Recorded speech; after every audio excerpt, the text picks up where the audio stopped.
the module, okay, in SAP. Okay, so this module will comes under in a technical module side. So and we in SAP we are having the 3 levels of modules. Okay, those are technical,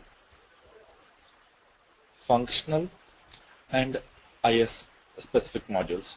IS nothing but industry specific solutions. Okay, IS solutions.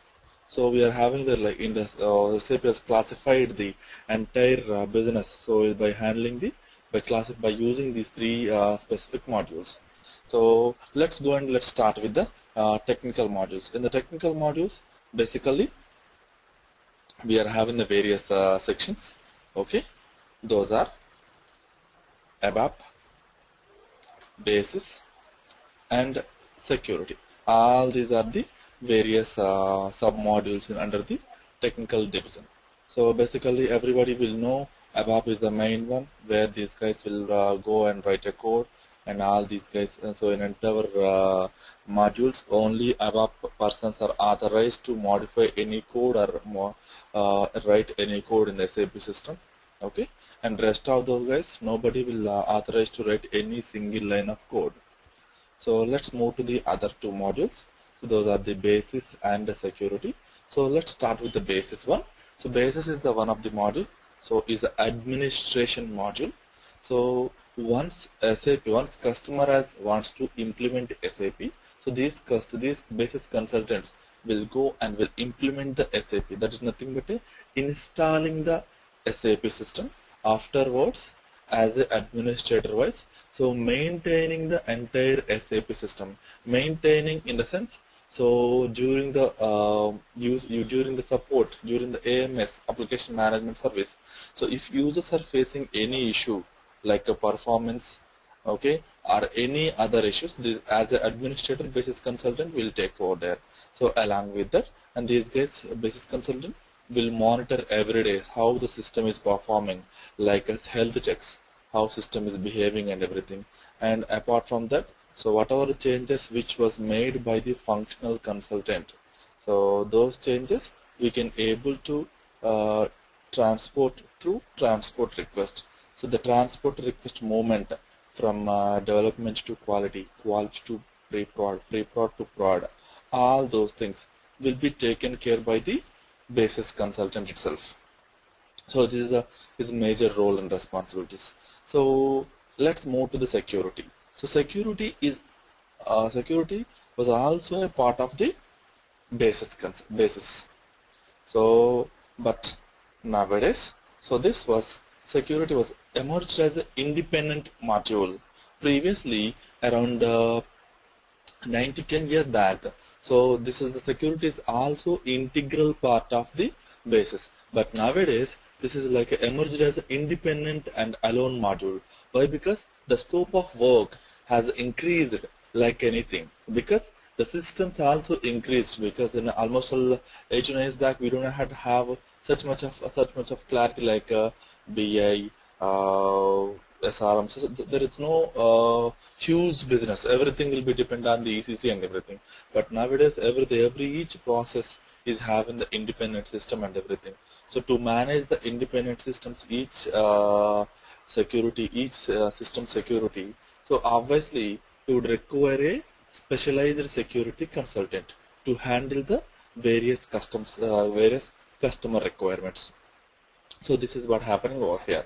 Now let's go and see what are the major roles and responsibilities we are going consultant. So anyway, you are having some idea about this one, right? Just I will take you through just to give an overview kind of stuff. So then later on I'll take you through other areas as well. So now, so as a security consultant, our major responsibility is the handling the user administration activities. Okay, so what are the possible user administration activities as a security consultant can do? It's pretty much simple. So those are nothing but a user creations, okay, and role creation. So user creation and user modification. So user creation nothing but if any of the person who joins the organization, who joins the customer site, so basically that guy is required the SAP access. So for that guy who require SAP access, ultimately who will create that user ID, that guy's user ID in system? So as a security consultant, we will go and we will try to create that user ID in a SAP.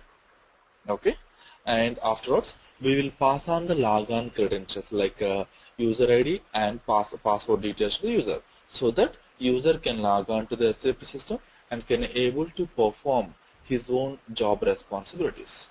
So this is the case 1.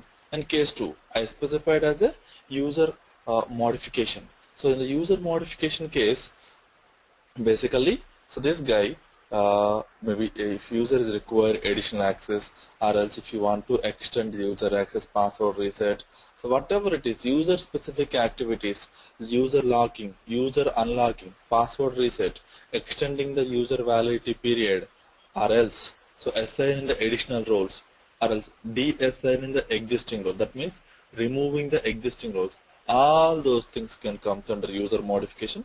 All those things we can go and we can able to handle it. So that is a major responsibility of the security consultant. All these activities will comes under user administration umbrella. So this is the major area. And now apart from that one,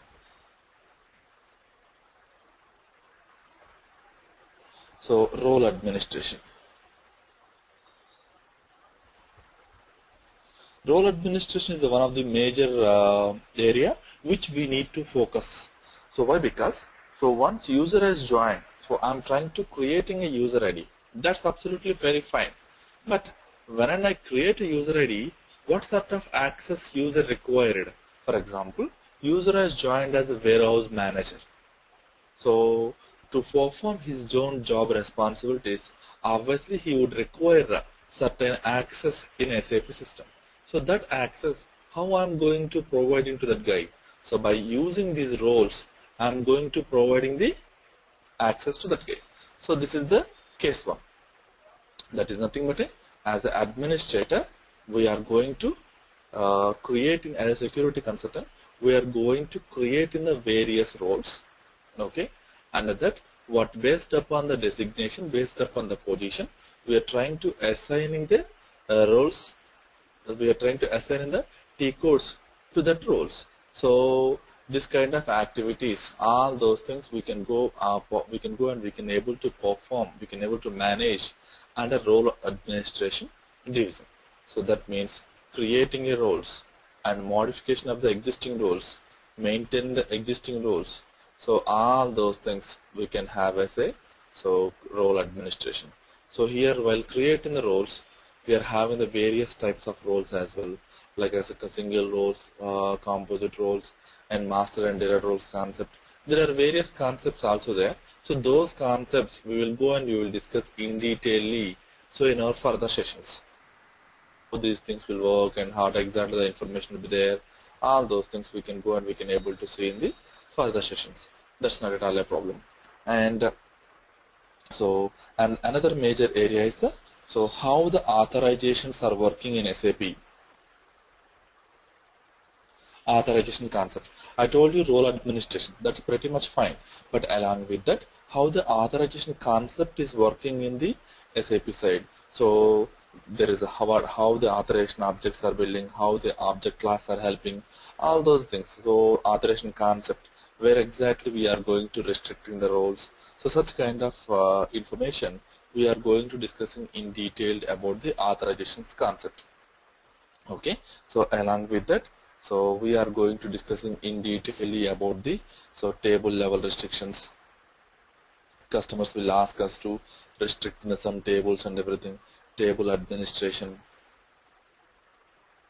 and program level restrictions.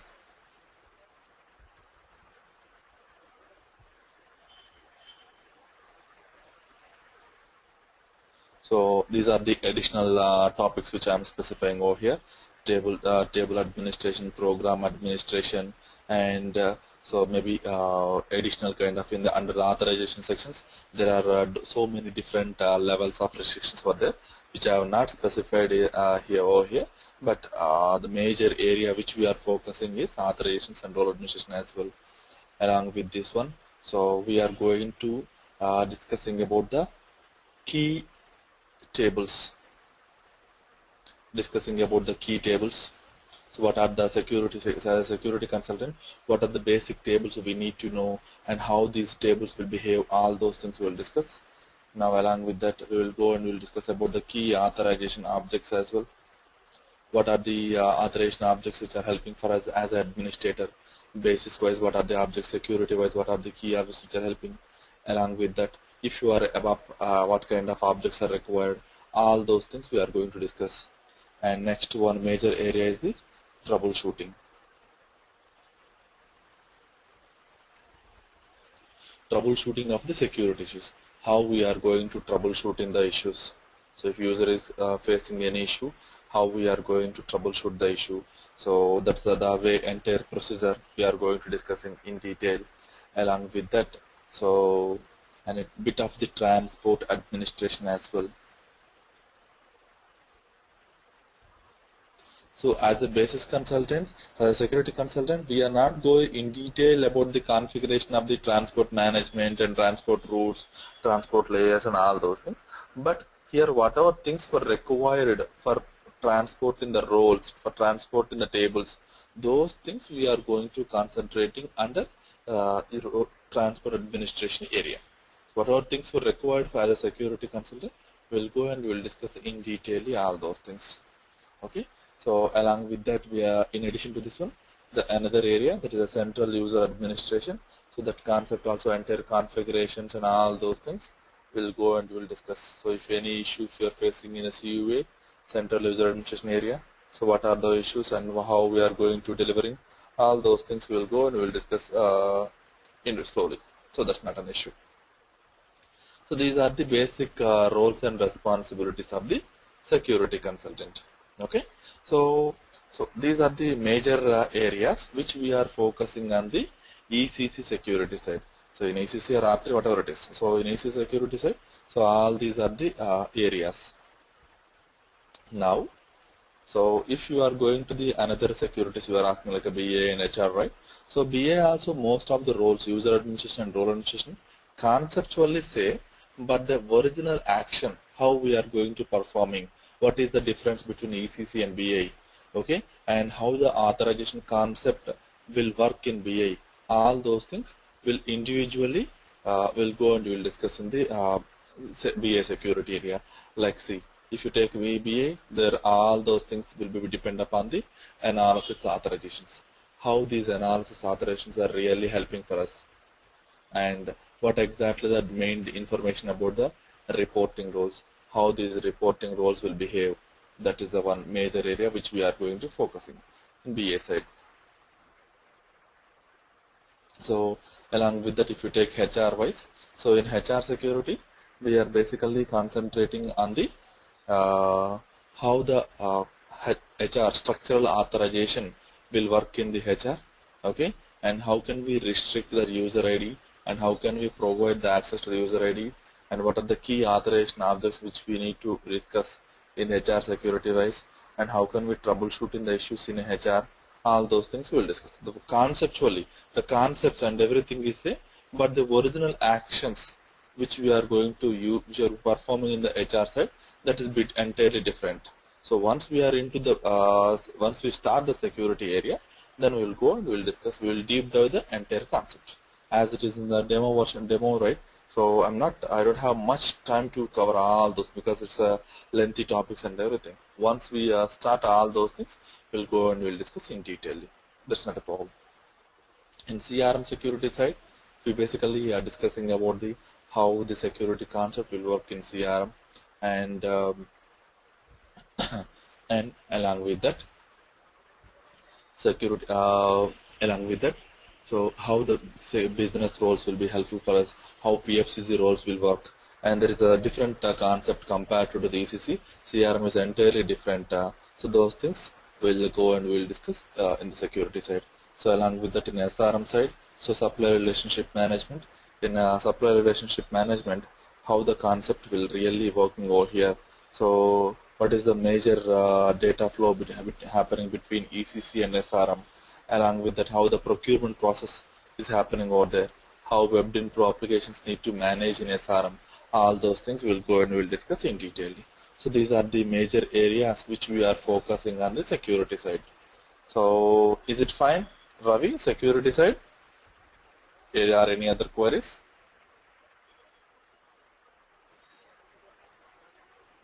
Oh, excellent, excellent, Ravi. Then I will take you through the GRC, how GRC is functioning and what are the things were required for GRC. I will give you an idea. Okay, just a minute.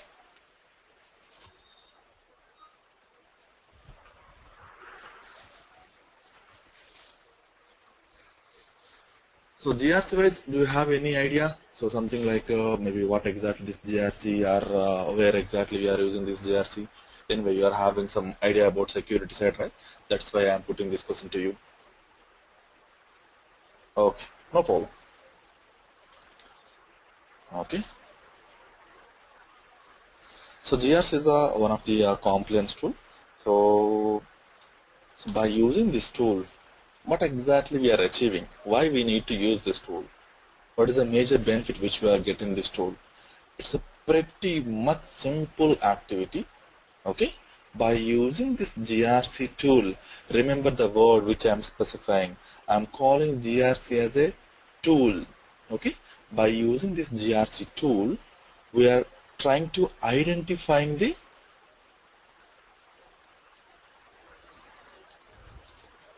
risks.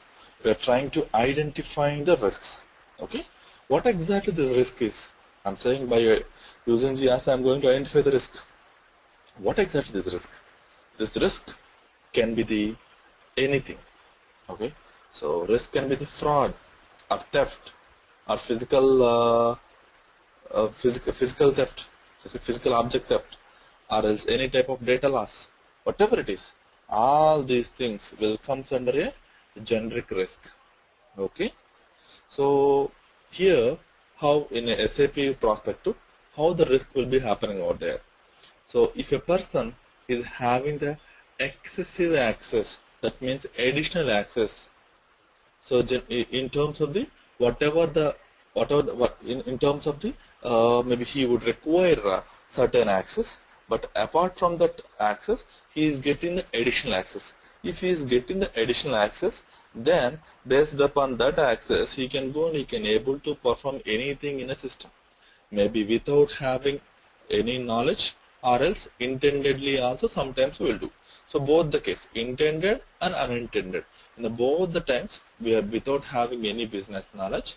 So directly I have logged in the system and I have done some kind of modifications over there. So because of some my modifications, if I lose some data, who will be the ultimate sufferer? Customer will be the ultimate person going to face the issue. That is the one. So if you take intended data loss means if a person who is having the complete access, but he know if he done something, what will be the consequences. But without bothering about the consequences and everything, he simply been logged on to the system. There he has done simply deleted the client and he simply left the organization. So then whatever it is, whatever the damage was done, already done. So customer is going to, the ultimate person is going to suffer. In this, both the cases, first one, unintendedly he has done,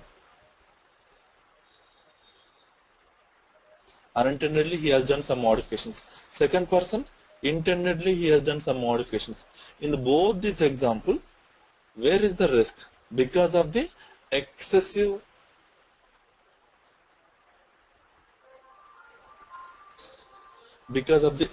access,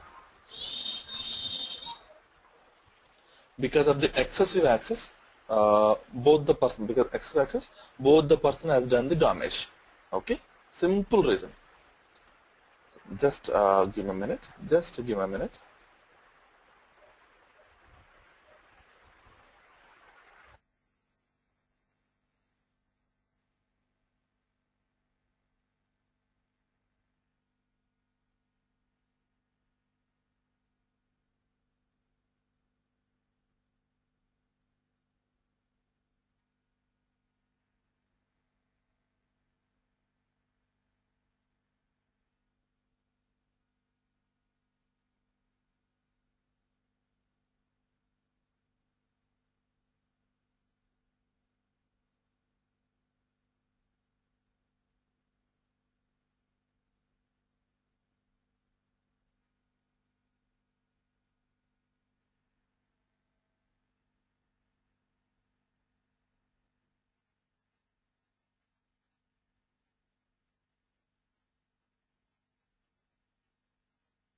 Okay, Ravi, I'm back.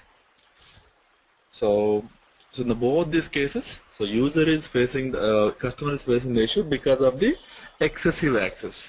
So this kind of excessive access, how can we identify? Yes. So now GRC tool is coming to picture. So GRC tool which is helping for us, who is having the excessive access, who is having the critical access. Okay, where is the possibility of the risk? So till now in security, we are not bothering about the risk information. Whatever the information which we are receiving from the customer, we are simply going and simply creating the roles. Okay, we are not bothering all those things. But here, if you are using this GRC, we have to bother. Why? Because whatever the T codes which customer is asking us to create a role by using those T codes, then we need to check whether those T codes are having any conflicts. Nothing but so if one person is having any critical access, so that kind of information we are going identifying by using this GRC. Okay, let me explain you in a detailed way. So here I'm just trying to give some idea. So I'm just taking the one example, a business process example. I'm just taking as a one order to cash business process. In this business process, as a person, okay, so as an employee in organization, what exactly will do? I'm just taking as a procurement example.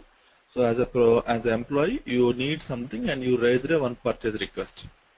So that purchase request, what it will do? The procurement team will go and procurement team will process the purchase order. So afterwards, it will go to the approvers. Once approver has approved this request, then if any second level approvers are there, so second level approver, then let me complete this one by year.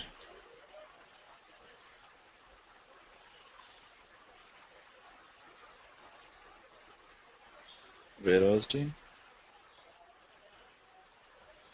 vendor management team,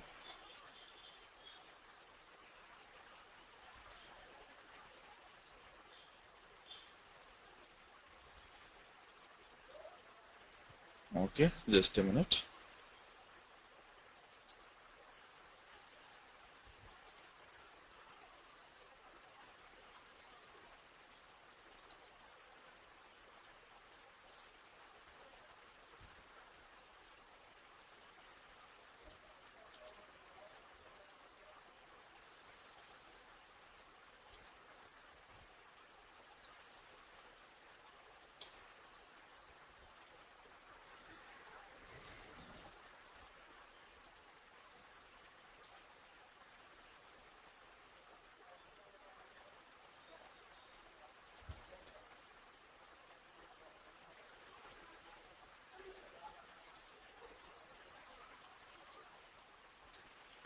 Good.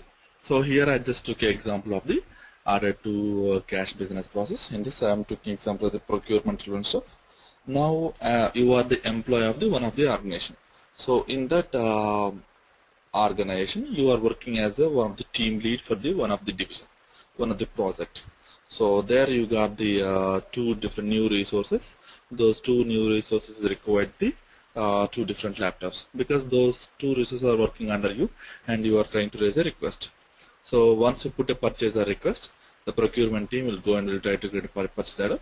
Once you put a purchase order, so basically your immediate manager will go and will approve it. Okay, based upon the immediate manager approval, so second level manager also will approve. Maybe second level manager approval will be come case by case. Maybe if it is worth is more than 1 lakh or something else, then that guy will come and that will guy approve it. Next, once this guy has done, the major person is coming to picture. That is the buyer. So what this buyer will do? Buyer is the key person. Will take a call whether you are authorized to get those two laptops or not, whether you are eligible to raise a request for two laptops or not. All those things he will take a call. Okay. Once he is okay to give the approval for all those things, so it's pretty simple. So buyer will go and will check with the warehouse team whether the relevant goods are available with stock or not. Okay. So once goods are available, then he can go, he can raise a release. If the goods are not available, then what exactly buyer has to do? Buyer has to interact with the vendor because the goods is not available. We have to order the new goods. Then at that time, immediately they will inform to the vendor management team. So vendor management team has to come and they have to manage the third party teams. So like for your company, who is going to provide in the laptops? So it's a pretty simple example. So Lenovo and Dell as well as the HP. These three vendors are they are interested to give the sell the laptops to your organization. So this is in this entire procedure, as an employee, you are not involved. So in this entire procedure, buyer is involved. So that guy will go and will take a proper quotation and everything. So then immediately he will take a call which company is okay to get the goods and all those things. Afterwards, from the vendor management team, one person is going to raising a request for goods, and once the goods is available from our organization, we need to receive the goods. Once we receive the goods, we have to pay the money, right? Then immediately we will pass on this information to the finance team. Then clerk will try to create the goods, and based upon the invoice creation, credit control owner will go and will try to approve it. After based upon approval, account payable processor is going to release in the cash. That means in this entire business process, so the process has started from the order and it is ends with the cash. That is the reason I took example as a business process. I am saying as it's a business O2C, order to cash. So now I will explain you where exactly the risk is coming and how GRC system is going to identifying this risk and everything. It's pretty simple. Okay, whoever the person is having access to create a purchase order, that person should never have access to approve. Why? Because so if I am having access to create a purchase order, ME21, and I have used this one, there I have simply gone and I have simply created one purchase order. So if whatever the purchase order I have created, if I am having access to approval as well, that is a violation. Why it is a violation? Why it is a risk? So why it is a violation? So why? Because so for example here the genuine requirement is only 2 laptops, but I am having access and I am simply putting it 10 laptops. Okay, so and as a approver I am approving the 10 laptops. Based upon my approval, my second level manager is also approving. Good. So here the original requirement is only 2, but additionally you have raised 8. Once you receive the goods, once you receive 10 and 8 laptops you are keeping in your pocket, and the end of the day, end of the financial year, then at that time when auditing comes, then only those guys will know. Okay, so you need a minute, just let me know when you are back.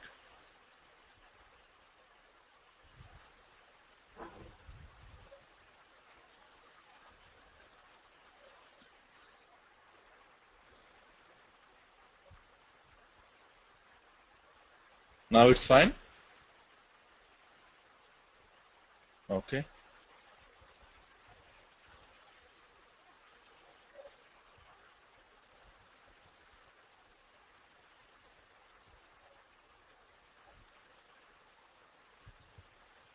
So if I am having the request, right, so if I am having access to raising a request and the same person is approving the purchase order, so there is a possibility of the risk. That means just now I told you. Same way, so once the buyer has taken call and if vendor management team who are doing this one, and second level of risk is, so whoever raising the request for goods, then same person should never receive the goods, because the same example. So only 2 laps are required, but I am simply putting as a 20 laptops. And if I am the person receiving this 20 laptops, in the records I will receive 20 laptops, but in the records I will simply specify only 2. Okay, the same information will pass on to the clerk team, account payable clerk team. They will go and they will try to create this invoice. But the original thing, where is the 18 laptops? Though all those things are into my pocket. So this is there is a chance for fraud, all those things. So this kind of situations, so SAP is going to identifying this one. So that is nothing but a risks. So in also last financial team, so as a clerk you are going to raising invoice. The original requirement is only 1 lakh and I am raising for the 10 lakhs. So I am having access to the approving that invoice as well. That means creating invoice one T code and approving invoice another T code. If I am having both the T codes access, creating and approving, so simply I can go and I can able to do a fraud. I will raise for 10 lakhs and I will approve it. Based upon my approval, account payable processor will do all the process money. So where is that remaining 9 lakhs? All those into my pocket. So this is the way we can have there is a chance for fraud. This kind of frauds we will go and we will identify by using this GRC. Okay. So here how can we identify this risks and everything? By performing the risk analysis, we can go and we can able to do it. So once we identify the risk, whether you have to go ahead for the remediation or else mitigation, it's up to us. So remediation nothing but removing the risk from the user profile. For example, if the one T code is causing the risk into the entire user profile, if you remove the T code from the user profile, that is nothing but a remediation. In the case 2, mitigation means, so okay, whether it is causing a risk, it's fine, but as per the business process, the same person has to do such kind of critical activities. So in that case, as a administrator, we have to interact with the business controls team from the customer side, and we need to create the mitigation control IDs. So once we created a mitigation control IDs, then we need to map those mitigation control IDs to the users. So afterwards, if you try to run the risk analysis again against the user ID, then system will not show the risk. So these concepts we will go and we will see in detail as it is a early session, right? So I'm just giving a quick overview of all those things. That's the reason you might get confused, but no need to worry. We'll see all those things once we are into the GRC perspective. So now let's move on to the another area in GRC. So this is a brief idea about GRC. Now let's go and see what are the components are available under GRC 10 suite. In GRC 10 suite, we basically having the 5 different components.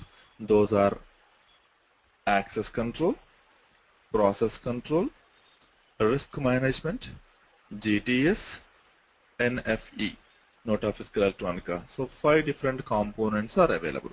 So in all those components, as security consultant, we won't work. We majorly concentrating on the access control component only. So access control is mainly delivered for the security consultant. PC, nothing but a process control, RM and all those things are there. So those are the delivered for different utilization. So in access control, once again we are having the 4 different components: ARA, ARM, EAM, BRM. 4 different components are there. So ARA nothing but a access risk analysis. Okay, by using this component, we are going to identifying the risk, and we can go and we can remediation, mitigation concept. All those things can come under ARA part only. And if you take ARM, access request management, all the user administration activities, we can go and we can able to automate through ARM concept. So this is one of the tool. If you effectively use, then most of our work has reduced on the user administration area. And EAM, emergency access management. So this is also area where we can able to provide the additional access. Okay, and last component is the one BRM, business role management. By using this BRM, we can go and we can able to create the roles without having any risk. So these are the 4 major components under access control. Okay, so this is the 4 components which we are going to discuss in our entire GRC part. Okay, so no problem, Ravi. Anyway, I'm going to winding up. So this is a basic idea about access control. Along with that, in GRC side, we are going to discussing in detail configurations, how those things will work and all those things. And then if you are into support, what kind of activities we need to take care. If you are in implementation, what kind of things we need to configure, and what are the implementation procedures, and how we can able to troubleshoot the issues if you are facing any issue. All those things we will discuss in detail. Okay, so this is a brief idea about GRC, and previous the part is that is related to the security.